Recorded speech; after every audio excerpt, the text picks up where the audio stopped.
privilège de l'âge étant une réalité en Afrique,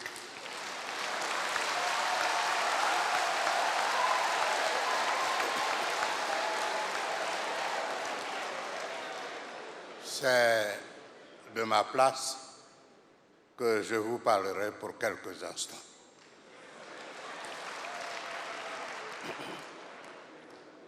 Messieurs les présidents, Madame la directrice générale de l'UNESCO, Madame la lauréate, Monsieur le Président du jury, Madame la Première Dame Dominique Ouattara, Madame Thérèse Houphouët-Boigny, Madame Henriette Konan Bédié,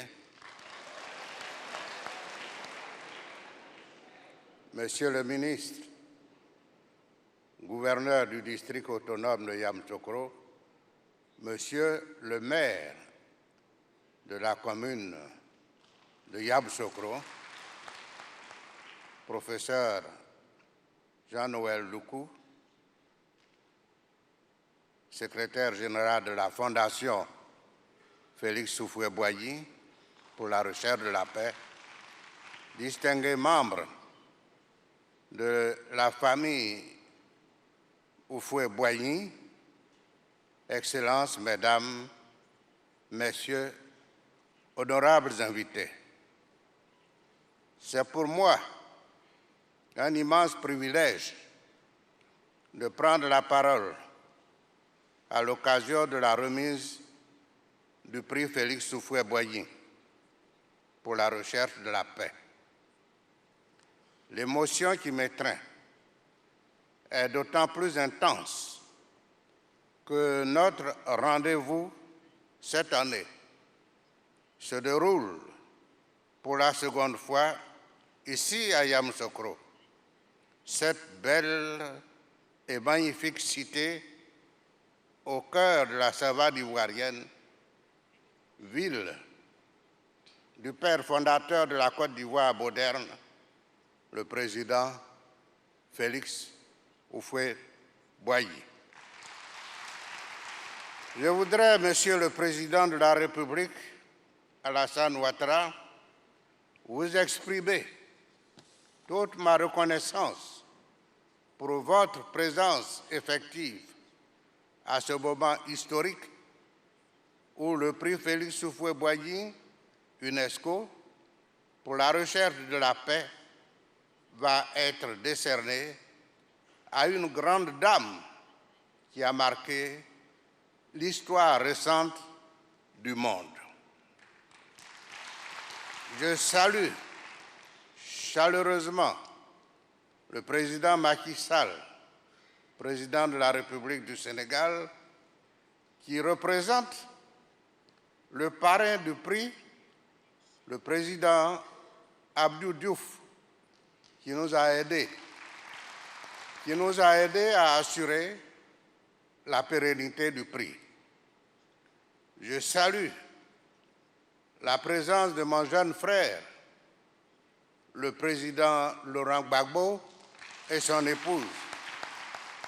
J'ai l'honneur de saluer et remercier de façon particulière la présence de Madame Thérèse Houphouët-Boigny, ainsi que les membres de la famille Houphouët-Boigny, car leur présence parmi nous ce matin, ce midi, nous réconforte à plus d'un titre. J'associe à ces remerciements Madame Audrey Azoulay, directrice générale de l'UNESCO, les membres du jury du prix, avec à leur tête le docteur Denis Mukwege et M. Firmin Matoko, sous-directeur général pour la priorité Afrique et les relations extérieures. Messieurs les présidents, honorables invités, notre rencontre de ce jour nous permet d'évoquer l'histoire et la mémoire de celle-ci. Ainsi, j'affirme avec certitude, avec foi, que nous sommes rassemblés ici ce jour pour célébrer la mémoire des grands hommes en signe de reconnaissance des actes exemplaires qu'ils ont posés, les chemins de la paix qu'ils ont tracés en vue d'un avenir heureux pour nos peuples. La cérémonie de ce jour est également une occasion de célébrer la mémoire de Félix Houphouët-Boigny, bâtisseur de la Côte d'Ivoire moderne. Et il a fait de cette recherche de la paix par le dialogue un sacerdoce politique. La Côte d'Ivoire, l'Afrique, le monde doivent à cet homme providentiel d'avoir œuvré au rassemblement de peuples divers venus de tous les horizons en vue d'inventer une terre d'hospitalité, une nation fraternelle dont le taux d'immigration est sans pareil.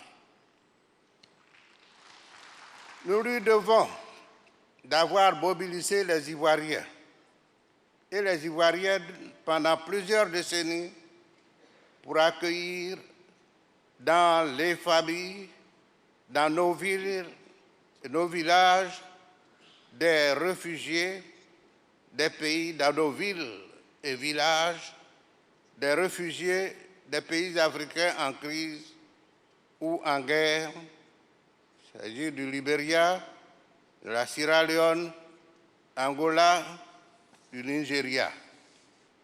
Avec le président Félix Houphouët-Boigny, on ne parlerait pas de réfugiés, mais de frères humains en détresse que Dieu nous envoyait et qu'il fallait accueillir comme tels.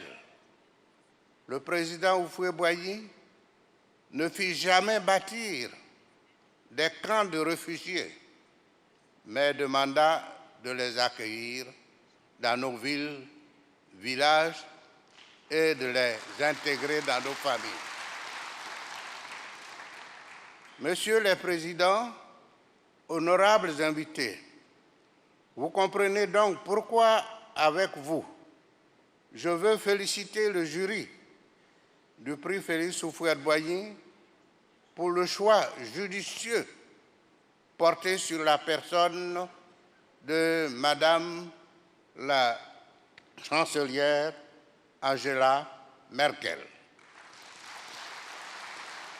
Aussi, voudrais-je vous prier d'adresser publiquement un hommage à Madame Angela Merkel et en signe de reconnaissance de son mérite.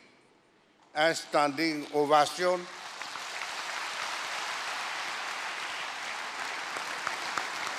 pour saluer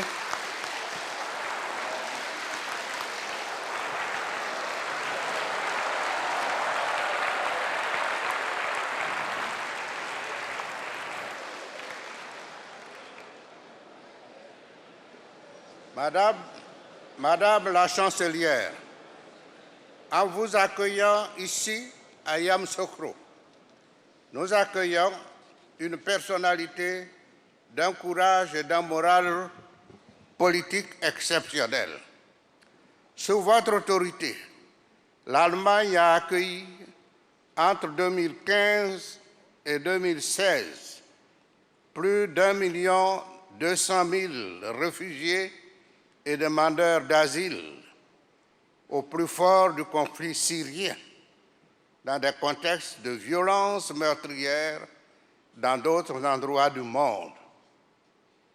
Outre l'accueil et la protection des personnes contraintes à fuir la guerre, les persécutions et les violations des droits humains, Vous avez, Madame, été la force motrice de la grande mobilisation et des efforts déployés par les Allemands dans toute leur diversité. L'Allemagne, rassemblée pour une cause, a pu ainsi aider ces hommes en détresse à s'intégrer dans la société de votre pays en rejetant tout nationalisme étriqué. À cette époque, vous avez déclaré, et je vous cite, « C'est une situation qui met à l'épreuve nos valeurs européennes comme rarement auparavant. Il ne s'agit ni plus ni moins qu'un impératif humanitaire. » Fin de citation. Vous avez posé, comme l'a indiqué M. Filippo Grandi du Haut Commissariat des réfugiés, un acte fort qui faisait appel à notre humanité commune et s'opposait à ceux qui répandaient la peur et prônaient la discrimination. L'histoire se répète toujours. Les grands changements s'effectuent toujours dans la douleur. Nos sociétés ne saisissent toujours pas de manière palpable les points de basculement de notre histoire.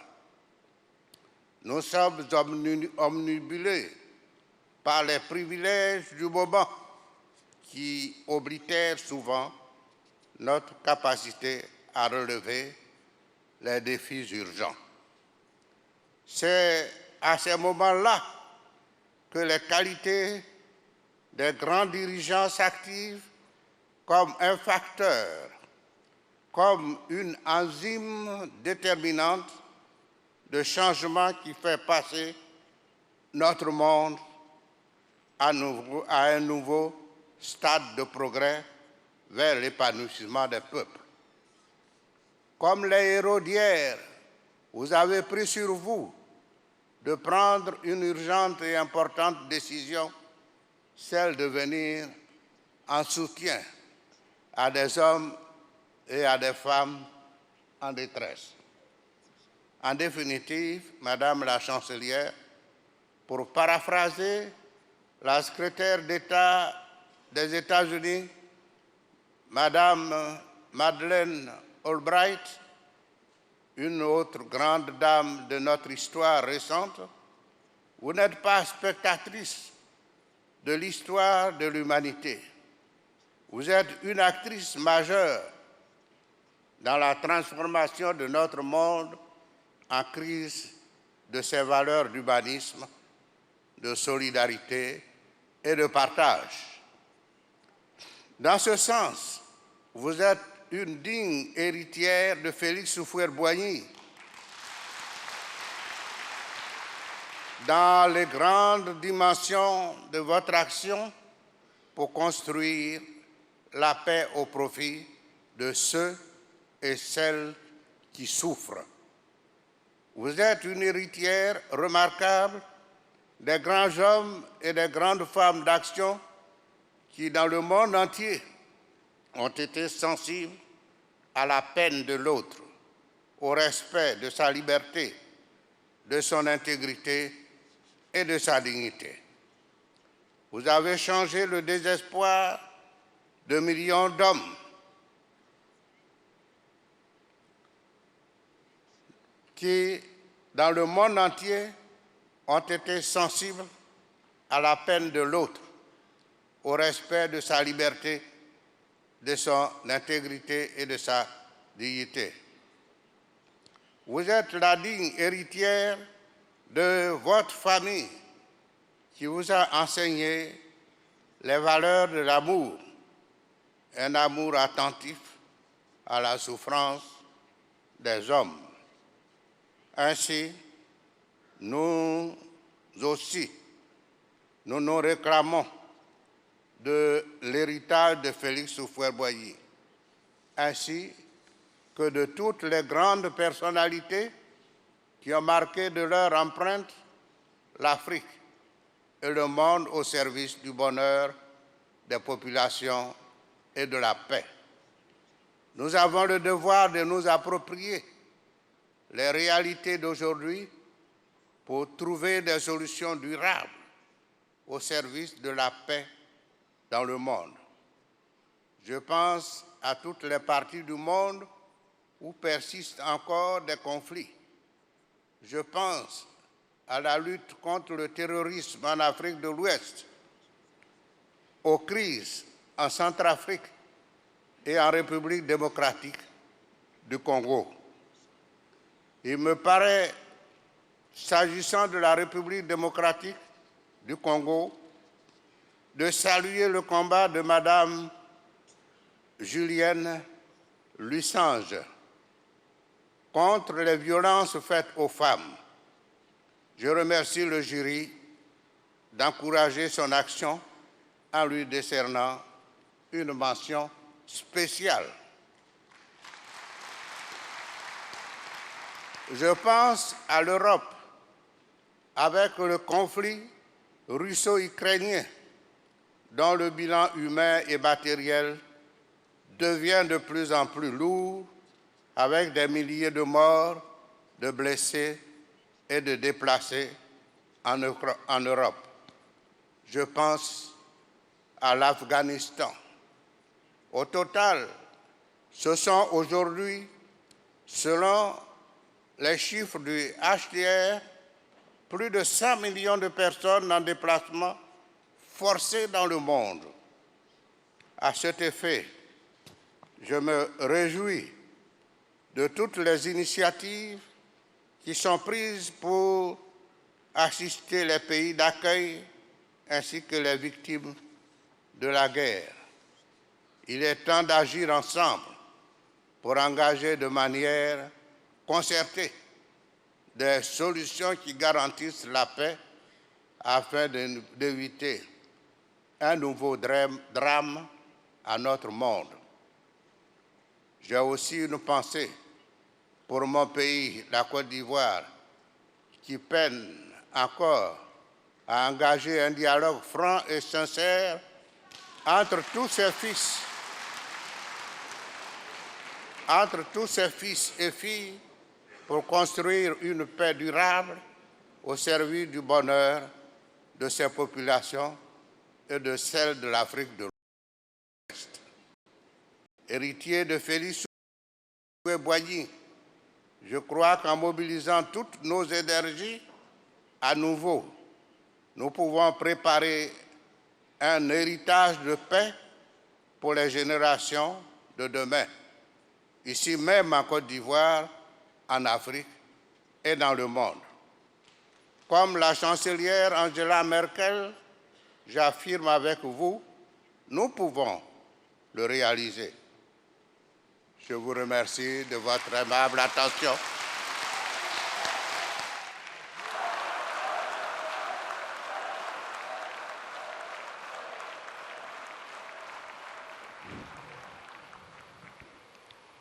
Dans le mot du